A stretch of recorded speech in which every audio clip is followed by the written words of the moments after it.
Hello, everyone. Welcome to The Ordinary Effect, the stuff we all notice, but sometimes rarely talk about. I'm your host, Guido Prino. Thank you for joining me. If you're not a subscriber, please consider subscribing. Love to have you around for every single moment and every single show. I want to make things a little bit lighter given some of the things that are going on in the world today. And today's topic that I want to explore is grocery store shopping etiquette. Some of the unwritten rules we all know until someone breaks them. Look, every grocery store trip starts with the same lie. I'll just be a few minutes. You say it with confidence. Sometimes you even announce it out loud to the people around you as if witnesses will somehow make it true. I'm just running in for milk. That sentence has never once been accurate, has it? Because the moment you walk through those doors, you enter a parallel universe where time slows down, awareness disappears, and social etiquette becomes optional. And it starts immediately, not even in the aisles, not even near the carts, right at the entrance.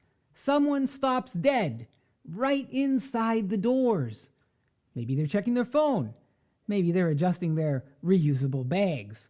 Maybe they've forgotten why they came in and need a moment to emotionally recalibrate. But there you are, trapped behind them, staring at the back of a coat, wondering how it's possible to already be annoyed before you've touched a single apple. And you don't say anything. No one ever does. Because grocery store frustration is silent. It's internal.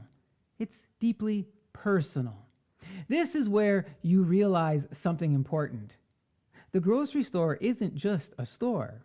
It's a shared social space with rules no one ever explains, but everyone somehow expects everyone else to follow. So, why does this bother us so much? What's funny is how disproportionate the reaction is or might be. Someone blocks an aisle for 10 seconds and your blood pressure, it spikes like they've committed a federal offense. But if you step back and ask yourself, why? It's never really about the aisle. It's about effort. We expect a baseline level of awareness from strangers. Not perfection, not politeness competitions, just the sense that other people know they're not alone in the world. When that awareness disappears, it feels personal. Like, am I invisible? Do I not count? Is this really happening? And the grocery store is the perfect place for this tension to show up because everyone's already slightly on edge. People are hungry, they're tired, they're trying to stick to a budget, they're navigating prices that don't make sense anymore. So when someone casually parks a cart sideways and wanders off, that's not just inconvenient. Sometimes to some, that's the final straw. So let's talk about the aisles. Specifically, the sudden stop. You're walking, they're walking, everything is normal. And then they freeze. No warning, no drift, no excuse me. They just stop, like someone pressed pause on their life. Their cart is now perpendicular to the aisle. They're leaning forward, intensely reading a label like it contains provincial or state or country secrets. You're stuck behind them doing that awkward grocery store shuffle where you lean left, lean right, lean left again, hoping for a miracle opening. This is where the internal monologue begins. It's fine. They'll move any second now. I live here now. Eventually, you clear your throat, or your cart squeaks, or you make eye contact. They jump like they've been startled awake and say, "Oh, sorry," and you say, "No worries." But inside, you've aged. The unspoken rule here isn't complicated. If you stop, move to the side. That's it. Not because you're wrong for stopping, but because stopping in the middle assumes the world revolves around you for a moment. And grocery stores are where that assumption gets tested. So let's talk about the carts, because carts can reveal character. Some people treat carts like tools. Some treat them like companions. Some release them into the wild and hope for the best. You've seen the diagonal parker. The cart is blocking half the aisle. They are blocking the other half, and together they form an impenetrable wall of indifference. You attempt to pass. You realize there is no angle, no path, no physics that will help you. So you do the grocery store version of apologizing for existing. Sorry, just gonna, okay, thanks. And they look at you like you interrupted them. This isn't malicious, it's something worse. It's called cart blindness. At some point, people stop seeing the cart as an object that affects others. It becomes an extension of their body, and therefore untouchable. The rule we all live by but never say: your cart should never inconvenience more people than you do already.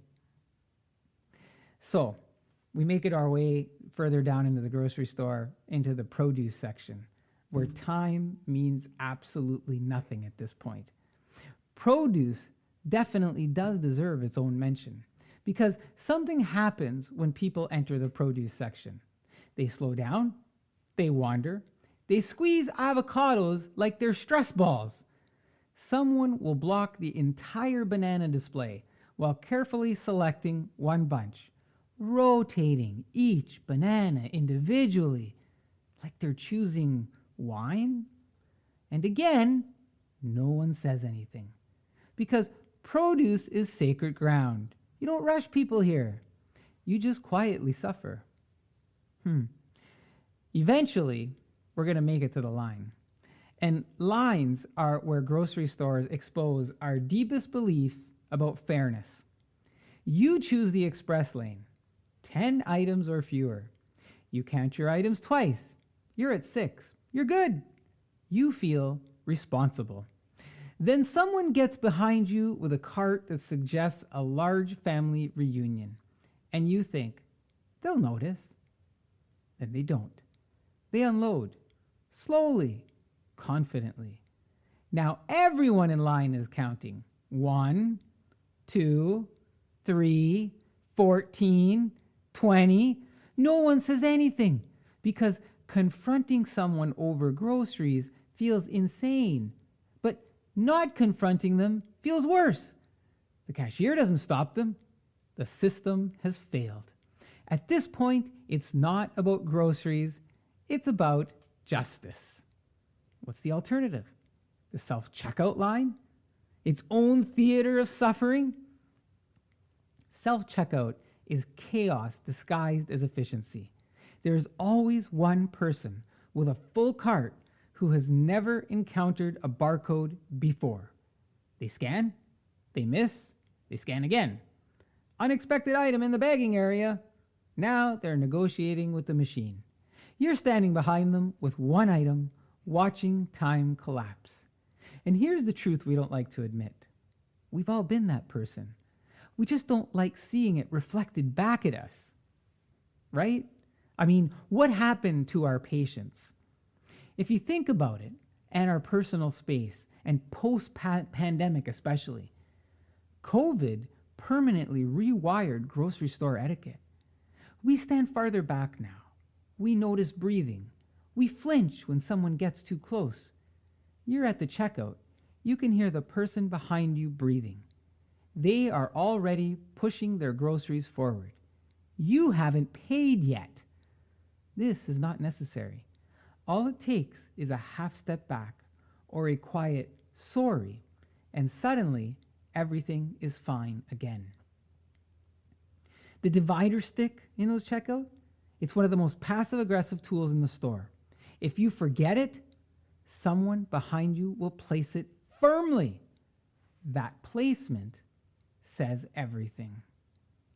Look, finally, the transaction is over, maybe. Suddenly, right after that, awareness fully disappears.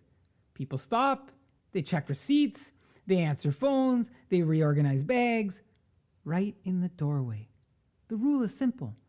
The store isn't over until you're outside.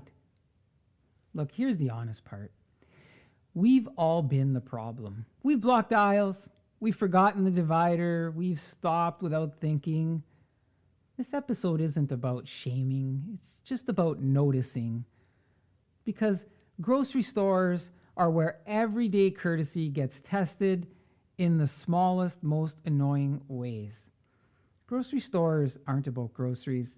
They're about shared space, awareness, patience. They're where we quietly measure how much grace we have left. And that's something we all notice, but rarely talk about. And if you think about it, maybe the world is just one big grocery store right now. That's The Ordinary Effect. I'm your host, Guido Perino. Thank you for being here. I hope you subscribe. Take care. Hope you come back next time.